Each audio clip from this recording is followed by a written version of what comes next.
The email arrived at 9:17 in the morning while I was standing barefoot in my kitchen, staring at a coffee mug that still had Ethan's faint lipstick-shaped coffee stain on the rim from the night before he left. The subject line read, "Comment requested regarding your husband's elopement." At first, I thought it was a phishing attempt. Sentinel Forge had enemies. Billion-dollar cybersecurity firms always do. But then I saw the sender's name. A senior financial correspondent from a national business network. Verified badge. Corporate signature. Direct line. How do you feel about your husband's sudden marriage in Santa Fe to Vanessa Cole? There was a photo attached. Ethan in a navy suit, smiling with that composed, investor-ready confidence I had watched him perfect over a decade. And beside him, my cousin Vanessa, leaning into him as if she had always belonged there, as if she hadn't lived in my guest bedroom for 6 months after her second divorce, as if she hadn't cried at my kitchen island about how unfair life had been to her. They weren't asking whether it was true. They were asking for my statement. That was the moment I understood this wasn't just betrayal. It was public humiliation packaged as a headline. And the marriage license, according to the attached filing, had been recorded 3 days after Ethan told me we needed space. The kitchen felt too quiet. The refrigerator hummed. The morning light spilled across the marble counters we had chosen together when Sentinel Forge finally crossed into 9-figure valuation. I had stood in this same room celebrating funding rounds, government contracts, expansion announcements. Now I was standing in it as the woman who had just been replaced. 10 years of marriage reduced to a news inquiry. Ethan Whitmore and I built Sentinel Forge Technologies from a cramped apartment office in Austin. He wrote the early code. I handled the early contracts, the incorporation paperwork, the investor decks that didn't make headlines because no one knew our name yet. I was the one who insisted we structure the company carefully, layer by layer, so no outside pressure could fracture it. I never wanted the spotlight. That was Ethan's comfort zone. He liked the stage, the conferences, the interviews about the future of artificial intelligence in national security. I preferred the structure underneath the stage. The clauses, the safeguards, the long game. Vanessa used to joke that I was the quiet one. She is my mother's sister's daughter. 41. Charismatic when she wanted something. Restless when she didn't have it. Growing up, our family compared us constantly. My grades versus hers. My scholarships versus her modeling contracts. My steady relationship versus her dramatic romances. When her second marriage collapsed, she called me crying. I invited her to stay with us. I gave her the guest suite overlooking the backyard. I listened to her late-night monologues about how exhausting it was to rebuild your life in your 40s. I remember one evening when Ethan was traveling. Vanessa stood in this same kitchen, wine glass in hand, looking around at the polished counters and custom cabinets. "It must be nice," she said lightly, "not to worry about money anymore." I had laughed it off. We still worry. We just worry about different things. What I didn't notice then was how often she asked questions about the company, about equity, about how executive voting worked, about whether spouses had advisory roles. I assumed it was curiosity, family interest. 2 weeks before the email arrived, Ethan told me he needed a pause. He blamed board pressure, expansion stress, federal cybersecurity contracts that required relentless travel. He insisted it wasn't about another woman. "I just need clarity," he said, standing in our living room with a suitcase already packed. I believed him because I wanted to, because believing otherwise would have meant acknowledging something I wasn't ready to confront. Now I stared at the marriage filing from Santa Fe, issued 3 days after he moved out. No waiting period, no hesitation, just efficiency. My phone began buzzing on the counter. Text messages from acquaintances. "Are you okay? Is this real? Call me." Within hours, financial blogs were running headlines about the CEO of a billion-dollar cybersecurity firm eloping with a new executive spouse. They framed it like a power shift, like a strategic evolution. Vanessa's name appeared beside his as if she had earned it through board votes instead of a wedding ceremony. Our PR team left me a voicemail asking how I wanted to position the narrative. Position. As if my marriage were a branding exercise. I didn't respond. Instead, I walked to my office and opened my laptop. My founder credentials still granted me limited internal access. I scrolled through recent document uploads. 48 hours before the Santa Fe filing. An executive compensation modification draft had been uploaded to the internal archive. Signed digitally by Ethan. The timing sat wrong in my chest. Separation announcement. Restructuring draft. Secret wedding. This didn't look impulsive. It looked sequenced. My humiliation began to cool into something sharper. Calculation. I picked up my phone and called my attorney. Not in tears. Not in panic. He answered on the second ring. I gave him the dates. The separation. The filing. The restructuring draft? There was a long silence on the other end. Claire, he finally said, his voice measured. Did Ethan remarry before the equity freeze was finalized? I stared at the screen again. At the stamped date from Santa Fe.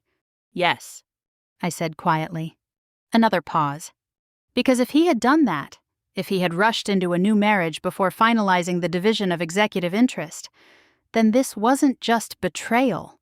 It might have been the kind of mistake that no amount of confidence could undo. I kept staring at the photograph until the screen dimmed and my own reflection stared back at me instead of them. Ethan stood in the sunlight outside a small adobe chapel in Santa Fe, his hand resting confidently at Vanessa's waist. He wore the same navy suit he had worn to our 10th anniversary dinner. Vanessa leaned into him, smiling as if she had just secured something she had been waiting for her entire life. There was no hesitation in either of them. No guilt. No uncertainty. It did not look like an impulsive secret wedding. It looked arranged. Within hours, financial blogs began resharing the image. The headlines shifted quickly from personal scandal to strategic speculation. Sentinel Forge CEO remarries amid governance transition. New executive spouse steps into spotlight. One outlet described Vanessa as a dynamic new partner, poised to influence the next phase of the billion-dollar cybersecurity empire. Dynamic. I had spent a decade helping build that empire. Drafting early contracts at our kitchen table.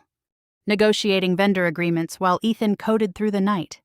Yet suddenly I was being recast as the quiet former wife who had simply faded into the background. My phone buzzed nonstop. Old acquaintances texted carefully worded messages that pretended to offer sympathy, but asked for details. A former investor's wife sent, "Are you okay? I saw the news." I could almost hear the curiosity behind the concern. I did not respond. Instead, I zoomed in on Vanessa's face again. Her smile was not soft. It was victorious. 6 years ago, when her second marriage collapsed. She moved into our guest suite for 6 months. I remembered the night she arrived with 2 suitcases and a brittle laugh. "Temporary," she said. "Just until I get back on my feet." She used to stand in my kitchen, wine glass in hand, studying the open concept living room like she was evaluating a real estate listing. "Must be nice," she once said casually, "not having to worry about money anymore." "We worked for this," I had replied. She tilted her head. "You did. I always thought Ethan was the genius." I laughed at the time. I even defended her to my mother when she hinted that Vanessa carried a chip on her shoulder. I told myself envy was natural. Family rivalry fades with age. But I remembered something else now. The night Ethan explained a pending board expansion. Vanessa had asked questions that seemed oddly specific. If something ever happened to you, she had asked him. Who actually controls the voting structure? Ethan answered vaguely. I changed the subject. 6 months before the elopement, Ethan began traveling more frequently. He blamed expansion into federal cybersecurity contracts. He said the board was pressuring him to modernize leadership optics. I noticed Vanessa's visits grew more frequent around the same time, 2 weeks before the email from the reporter. Ethan sat across from me at our dining table and said he needed space. He framed it carefully. "This isn't about anyone else," he insisted. "I just need clarity." I believed him. Now I stared at the marriage filing date attached to the article. Issued 3 days after he moved out. 3 days. Not months. Not even weeks. This was not a romance born in separation. It was overlap disguised as transition. By mid-afternoon, Sentinel Forge's public relations team called. They wanted to align messaging. They spoke in careful corporate language, asking whether I intended to release a statement. I declined. I had no intention of participating in a narrative that framed this as an exciting new chapter for the CEO and his new spouse. New spouse. I logged into the internal company portal. My founder-level credentials still allowed limited archival access. I navigated to executive documentation, more out of instinct than suspicion. There it was. An uploaded draft titled Executive Compensation Modification. Time-stamped 48 hours before the Santa Fe marriage license was filed. I opened it slowly. The language referenced anticipated future spousal advisory positioning. It was subtle, wrapped in neutral phrasing, but the timing was unmistakable. A restructuring draft, uploaded before the wedding, anticipating the presence of a new spouse in executive contexts. My pulse slowed instead of racing. The humiliation that had consumed me that morning began to settle into something colder. This was not just betrayal in marriage. This was coordination. Separation announcement. Compensation draft. Marriage license. The order mattered. I picked up my phone and called my attorney. Not crying. Not shaking. Calculating. When he answered, I read him the dates. He was silent for a moment longer than usual. Claire, he said carefully, did Ethan remarry before the equity freeze associated with your separation was finalized? I looked back at the filing date again. 3 days after he moved out? Before any formal division of executive interest had been completed. Yes, I said. There was another pause. Then this may not be the power move he thinks it is. For the first time since I saw that smiling photograph, I felt something shift. They believed the quick marriage secured their access to a billion-dollar tech empire. But timing, in corporate governance, is everything. And timing can destroy even the most confident plan. I pulled the original formation binder from the bottom drawer of my office cabinet and set it on my desk like it was evidence in a trial. The leather was worn at the edges. We had signed those documents 12 years ago at a scratched wooden table in a rented co-working space, long before Sentinel Forge was valued at over $1 billion. Back then, we were just two people with a prototype and a stubborn belief that cybersecurity infrastructure could be built differently. I flipped past the early capitalization tables, past the first investor addendums, past the expansion amendments that came after our first federal contract. My hands were steady. I wasn't looking for reassurance. I was looking for language. 12 years ago, I insisted we structure the company carefully. That insistence had not come from paranoia. It came from watching my father lose control of his manufacturing business after remarrying too quickly following my mother's death. A poorly structured ownership transfer had allowed outside influence to dilute his authority within months. I never forgot the look on his face when he realized he had signed away leverage he didn't understand. If we ever lose each other, I had told Ethan the night we reviewed our operating agreement draft, we don't lose the company. He had laughed and kissed my forehead. We're not planning for divorce. We're planning for stability, I said. I found Section 9. Subsection C. Executive Marital Status Impact Provision. The language was clinical, unemotional, almost boring to read, but every word carried weight. If the chief executive officer enters into a new legal marriage prior to the finalization of equity division or board-approved restructuring of executive interest, a governance review shall be automatically triggered. Temporary transfer of strategic voting authority to the protective holding entity. Executive compensation subject to review pending compliance confirmation. It was not a revenge clause. It was a stability clause. A firewall. My name was listed as architect of the protective holding entity. I leaned back in my chair and closed my eyes for a moment. Ethan had not read this page in years. He trusted momentum. He trusted charisma.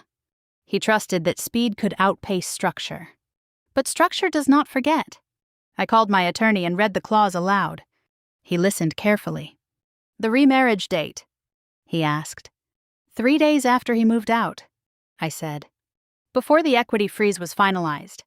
That means the trigger condition was met, he replied. The governance review is automatic. Automatic. Ethan and Vanessa believed the quick marriage would secure influence. They believed becoming husband and wife would position her beside him in board optics. Maybe even grant informal advisory weight while the separation paperwork moved slowly. Instead, the marriage activated the one mechanism designed to prevent impulsive shifts in executive power.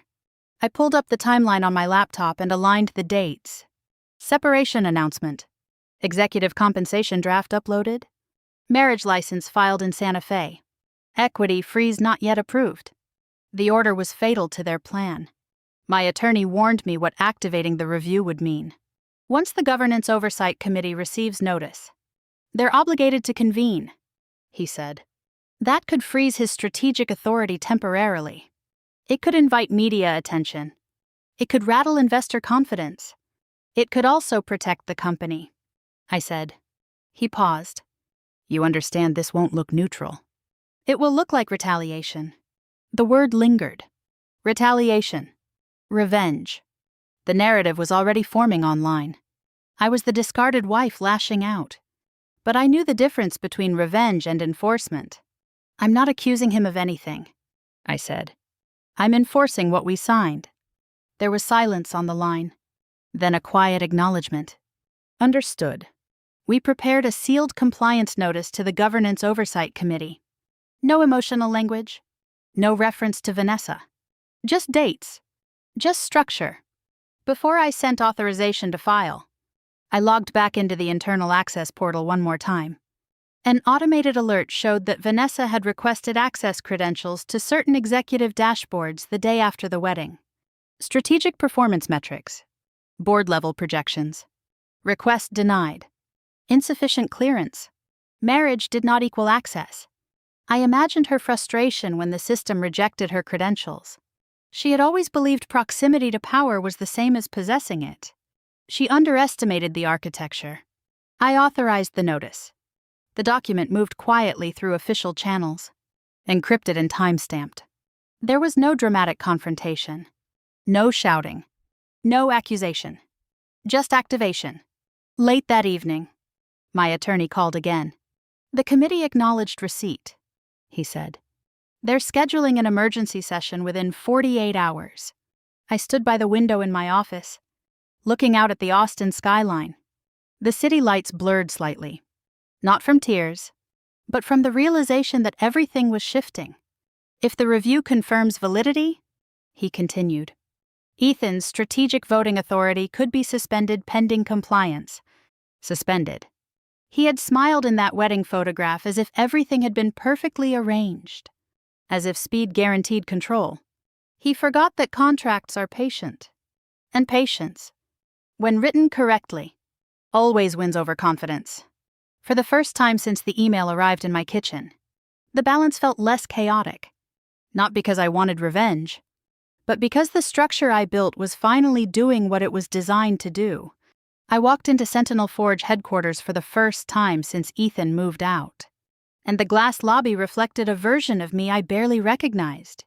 Employees pretended not to stare, but their conversations lowered to whispers as I crossed the marble floor. My heels echoed in the quiet. For years, I had avoided the spotlight inside this building. I preferred conference calls from home, structural memos instead of town hall speeches. Today I wasn't here as a wife. I was here as the co-founder who built the governance spine of this company. The Emergency Governance Oversight Committee session had been scheduled with little notice. The boardroom overlooked downtown Austin, all steel and glass and controlled temperature. Ethan was already seated when I entered. Posture straight, expression carefully neutral. Vanessa sat at the far end of the table, dressed in crisp white, projecting confidence that felt rehearsed. She looked at me as if I were an obstacle she had already calculated past. The general counsel called the meeting to order. Papers were distributed. Screens lit up with the relevant section of the operating agreement. This session has been convened due to a potential trigger under Section 9. Subsection C. Counsel began. His voice was calm, detached from emotion. He read the clause aloud. The words sounded almost sterile in the room. If the chief executive officer enters into a new legal marriage prior to finalization of equity division or board-approved restructuring of executive interest, a governance review shall be automatically triggered. Temporary transfer of strategic voting authority to the protective holding entity. Ethan shifted in his chair. This is a technicality, he said, leaning forward. Claire and I filed for separation. The marriage was personal. It has nothing to do with corporate governance. Counsel didn't look up from the document. The separation was not finalized at the time of remarriage. The equity freeze associated with executive interest had not yet been approved. Under the agreement, the trigger condition appears to have been met. Appears to have been met. Vanessa cleared her throat. As Ethan's spouse, I believe... The general counsel interrupted gently. MS. Cole. You are present as an observer only. You currently hold no recognized equity or advisory standing. The words landed harder than any raised voice could have. Vanessa's jaw tightened. For the first time. Her confidence flickered. Ethan turned to me. You initiated this. I enforced what we signed. I replied evenly. You're destabilizing the company out of revenge. There it was. The accusation waiting to be spoken. I kept my voice level. The clause exists to prevent destabilization. Quick shifts in executive marital status can create external influence risk. This is governance, not emotion. A few board members exchanged glances. They had known me for years. Some had been there when we closed our first contract. They remembered who insisted on layered protections when we were still small enough to collapse under one bad decision. The governance chair requested a formal review vote. The committee members consulted quietly. The timeline was projected onto the screen. Separation date. Executive compensation modification draft. Marriage license filing. Equity freeze pending. The order mattered. The chair cleared his throat. Based on preliminary review, the trigger condition under Section 9 appears valid. Pending full compliance confirmation, strategic voting authority of the chief executive officer will be temporarily transferred to the protective holding entity. Silence settled over the room. Ethan's expression shifted from controlled confidence to disbelief. You're suspending my authority. Temporarily, the chair replied. As required under the agreement. Vanessa stared at the table, her earlier composure dissolving. The access badge clipped to her blazer suddenly looked ornamental. Ethan's voice hardened. This will send the wrong message to investors, which is why communications will reference routine governance review. Counsel responded. Transparency protects valuation. Transparency. The meeting adjourned with formal instructions for compliance documentation and internal announcement drafting. No shouting. No dramatic exits. Just procedure. As people filed out, Ethan caught up to me in the hallway. You could have handled this privately, he said under his breath. It is private, I replied.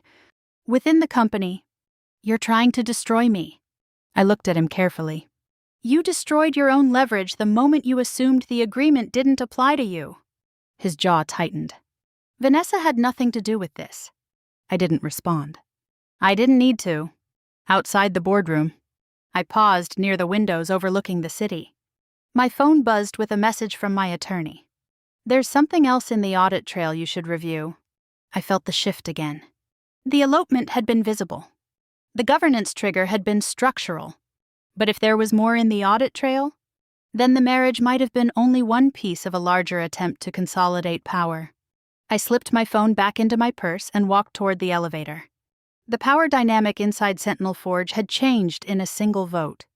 And I had a feeling this was only the beginning of what was about to surface. My phone started ringing before I even reached my car in the parking garage. By the time I got home, there were 12 missed calls from relatives and a stream of messages in the extended family group chat. Words like revenge, humiliation, unnecessary were thrown around like confetti. You didn't have to ruin his career. One cousin wrote, "This is family." Another added, You could have handled it privately. I stood in my kitchen reading the screen. The same kitchen where Vanessa once cried about her failed marriages. Now I was being painted as the villain in a family drama that conveniently erased the secret wedding. My aunt, Vanessa's mother, called directly. I let it ring once before answering. "How could you do this to her?" she demanded. "Not even greeting me. She just found happiness. You're tearing it apart because you're bitter." "I enforced a corporate agreement," I said evenly. "You embarrassed her publicly." "I didn't announce anything. The board followed the contract." She scoffed. "You always had to be the smart one." There it was. The old narrative. I had spent years downplaying my intelligence to keep the peace at Thanksgiving dinners, smiling when relatives credited Ethan alone for the company's success. Now that same restraint was being used against me. "She's your cousin," my aunt pressed. "You should want her protected." "I protect what I built," I replied quietly. She hung up on me.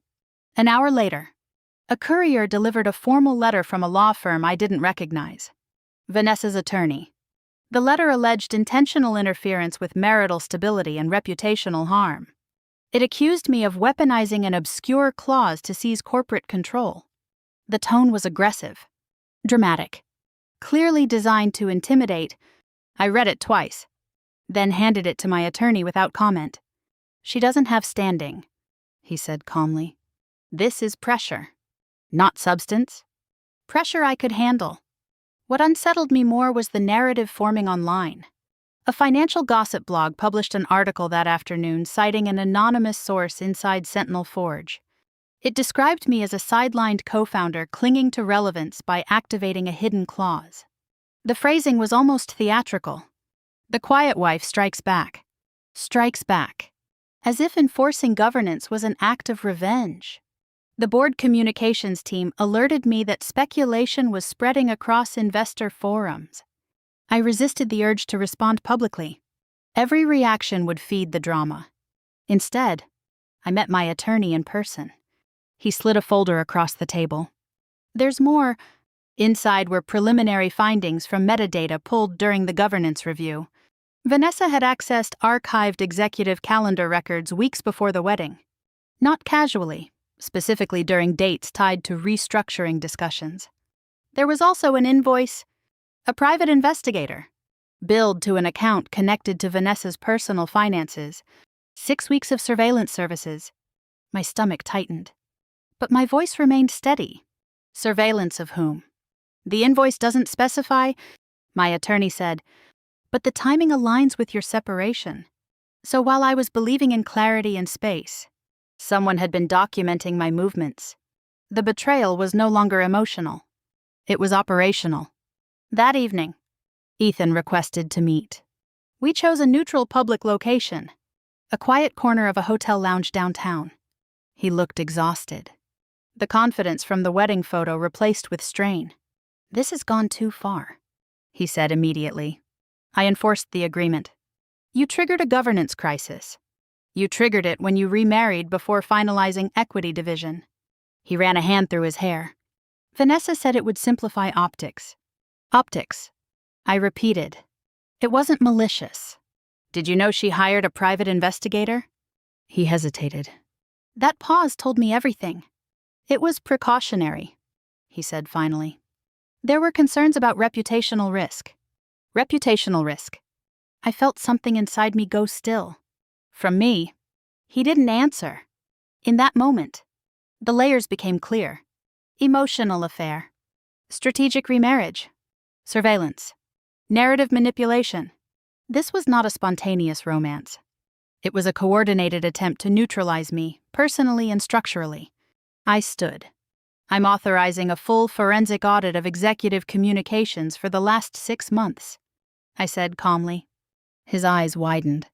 "Claire, if there's nothing improper, the audit will confirm it." "You're escalating this." "No," I replied.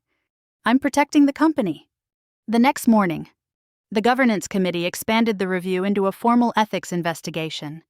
Independent auditors were assigned to examine communication records, external consultations, and executive decision-making tied to the restructuring draft.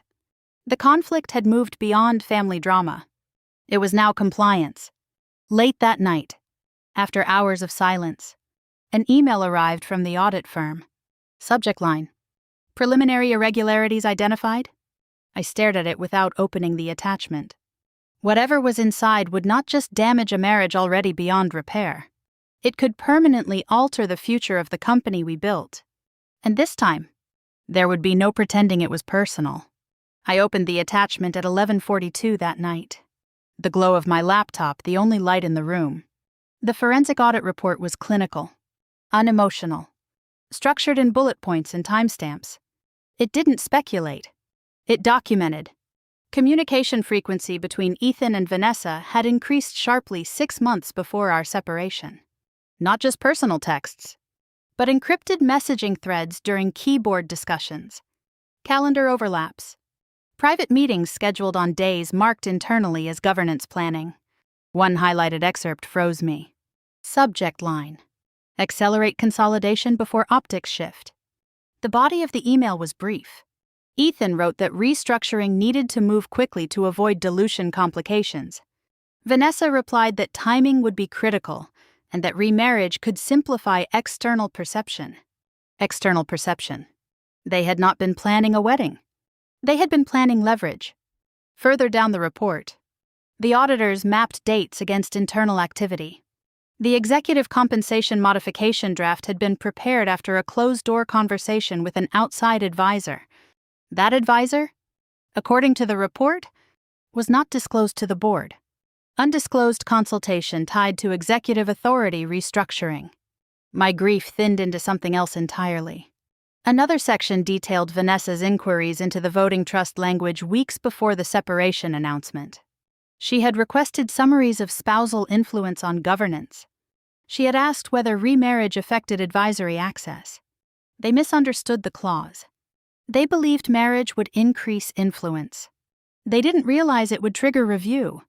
The final portion of the preliminary findings referenced an internal memo drafted by the outside advisor. The memo outlined potential pathways to reduce structural dependence on legacy co-founder authority. Legacy co-founder authority. That was me. It was no longer about jealousy or romance. It was about erasing me from the structure I designed. The next morning, the governance committee reconvened. This time the tone was different. Less procedural. More grave. Independent counsel presented the findings calmly. Increased undisclosed communications. Outside advisory engagement without board notification. Draft language exploring dilution of structural authority. While no criminal conduct is evident at this stage, counsel said, there are potential breaches of fiduciary prudence standards. Ethan sat rigid in his chair. The confident executive from the Santa Fe photograph was gone. In his place was a man realizing that speed had collided with documentation. This was strategic planning, he argued. Every executive anticipates restructuring, not without disclosure. The chair responded. Vanessa was not present. She had not been invited. The recommendation came after an hour of closed discussion. Pending completion of the ethics investigation, Ethan would be placed on administrative leave. Executive authority temporarily suspended. An interim oversight structure would be activated under the protective holding entity. It was unanimous. The room fell silent after the vote. Ethan looked at me then, not with anger but disbelief. You did this. I enforced the agreement, I said quietly. Outside the boardroom, reporters were already speculating about the internal governance review. The communications team released a controlled statement referencing transparency and long-term shareholder protection.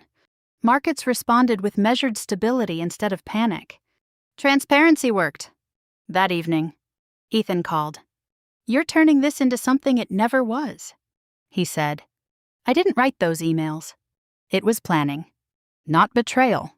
Planning to dilute my authority without disclosure is betrayal. He exhaled sharply. Vanessa thought remarriage would stabilize optics. It destabilized governance. There was a long silence. You've always been good at structure, he muttered. I almost smiled at the understatement. After the call ended, I refreshed the newsfeed. Headlines had shifted. The narrative was no longer romantic scandal. It was corporate oversight. Ethics review. CEO on leave. Vanessa's social media accounts went dark within hours. Her carefully curated posts about new beginnings disappeared. Access without authority had evaporated. Late that night, independent counsel sent a follow-up note. The audit would expand into executive expense allocations and advisory contracts tied to the restructuring memo. There could be further irregularities. I closed my laptop and leaned back in my chair. The empire we built was not collapsing. It was recalibrating. They believed a quick marriage would secure power inside a billion-dollar tech company. Instead, it activated the very protections designed to survive impulsive decisions. For the first time since the email arrived in my kitchen, I felt something like equilibrium. Not victory. Not revenge. Just the steady certainty that structure, when built correctly, does not bend to manipulation. And this structure had only begun revealing what it was built to withstand. The courthouse hallway smelled faintly of disinfectant and old paper, and my heels sounded too loud against the tile as I walked toward the courtroom. There were no reporters. No cameras. Just a clerk behind a desk and a few other couples sitting quietly on opposite benches, each carrying their own version of disappointment. Ethan stood near the window, hands in his pockets, staring out at the parking lot like he was waiting for a delayed flight. 10 years of marriage distilled into a scheduled hearing in Travis County. When our names were called, we stepped forward together but not together. The settlement had been negotiated in advance. Clean. Structured. Precise. I retained controlling interest within the protective voting trust tied to Sentinel Forge. The clause I drafted 12 years ago remained intact. Ethan would receive a personal financial settlement, more than comfortable. Enough to start over anywhere, but he forfeited executive authority permanently. No advisory loopholes. No informal influence. The judge reviewed the paperwork quickly. There was no drama. Just signatures. Marriage dissolved. After the hearing, we stepped into the hallway again, and for a moment neither of us moved. This didn't have to end like this, Ethan said quietly. It ended the moment you assumed I wouldn't respond, I replied. He rubbed his forehead. I thought you'd stay quiet. You always did. The words settled heavier than I expected. He wasn't wrong. I had stayed quiet for years. I let him take the stage at conferences without correcting reporters who credited him alone.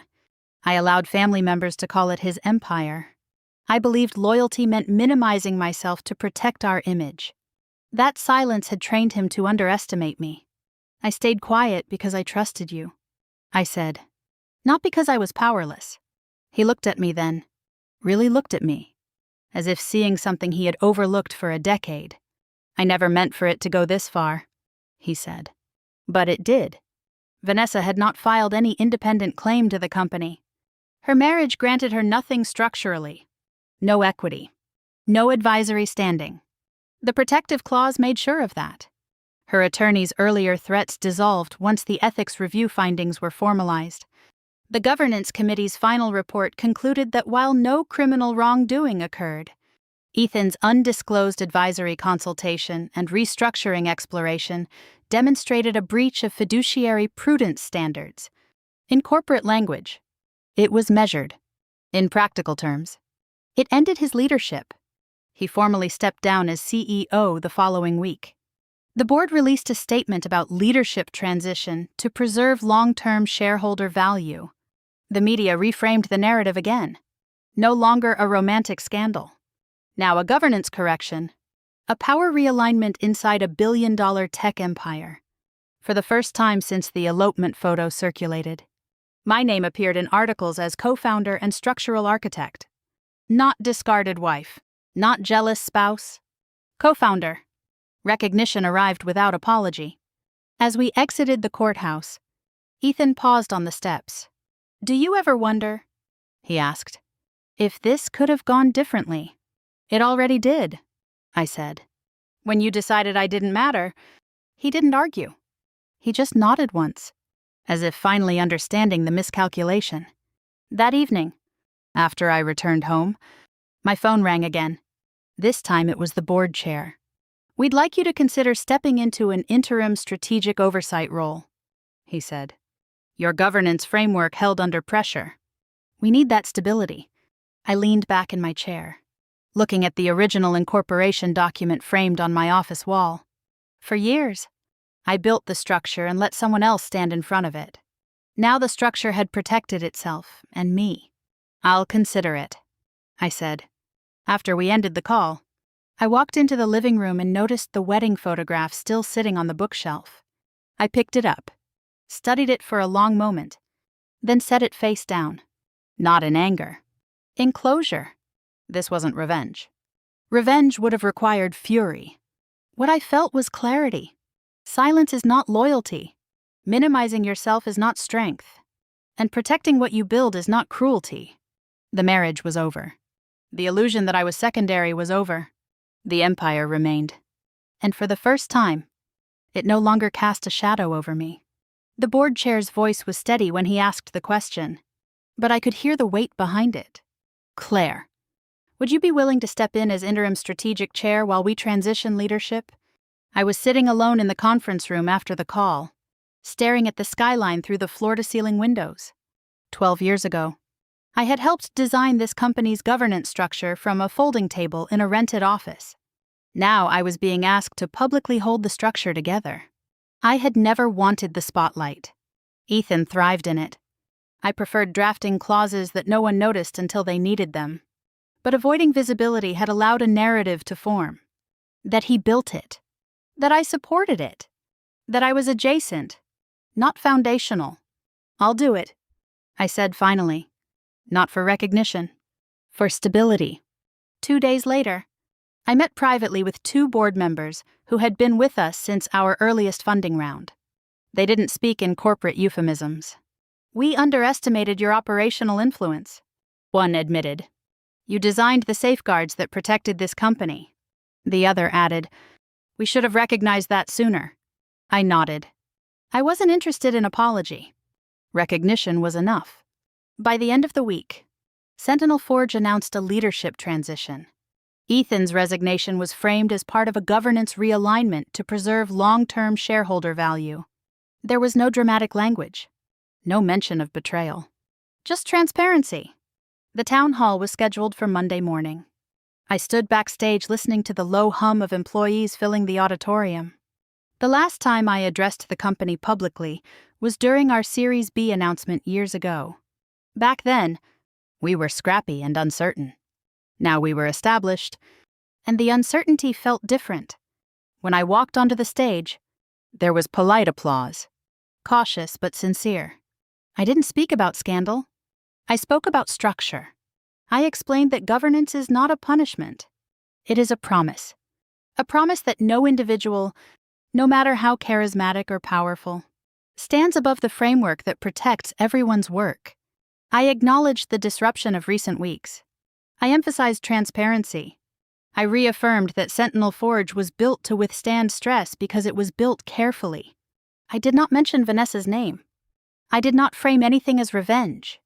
When I finished, the applause felt steadier. Not enthusiastic, but grounded. Investors responded positively to the clarity. Analysts began reframing headlines. Instead of romantic scandal, they wrote about disciplined governance and responsible oversight. Instead of focusing on the elopement, they highlighted leadership continuity. For the first time since that email arrived in my kitchen, my name appeared in coverage as co-founder and governance architect. Vanessa attempted one final reach through a mutual acquaintance. A message was relayed that she never understood the structural implications and that everything had spiraled beyond intention. I didn't respond. Envy does not entitle access. Marriage does not rewrite contracts. Intent does not erase documentation. The divorce papers had already been finalized. Ethan had accepted a personal financial settlement but forfeited executive authority. He relocated quietly. There were no dramatic interviews. No tell-all statements. The empire remained intact. In the weeks that followed, I proposed something I had quietly envisioned for years.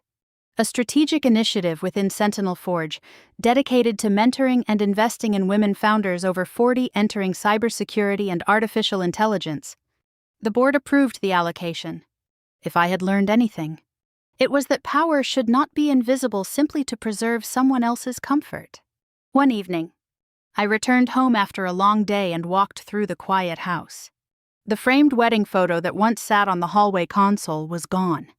In its place, I set a copy of our original incorporation document. The signature lines were slightly faded, mine and Ethan's side by side. I didn't feel anger looking at it. I felt clarity. Ethan believed a quick remarriage would secure authority. Vanessa believed proximity would grant access to a billion-dollar tech empire. They both underestimated one thing: structure. Contracts do not disappear because someone smiles confidently in a wedding photograph. Governance does not bend because emotion demands it. And power does not belong to the loudest voice in the room. It belongs to the one who understands the framework holding the room together. I never set out for revenge. I set out to protect what I built. And if you've ever been underestimated in your marriage, in your family, or in your business, I hope you remember this. The structures you create matter. The boundaries you write down matter. The quiet work you do behind the scenes is not invisible just because someone else stands on stage. Have you ever been told to stay quiet to keep the peace? What changed when you decided not to shrink yourself anymore? I'd truly like to hear your story. Share it in the comments. These conversations matter more than headlines ever will. If this story resonated with you, if you believe in accountability, dignity, and women reclaiming their power, stay with me. There are more stories like this. Stories about betrayal, about justice, about tables turning in ways no one expected. Subscribe if you want to keep exploring them together. Because sometimes the strongest revenge is not destruction. It is documentation. And the quiet certainty that you built something strong enough to survive without anyone who tried to control it.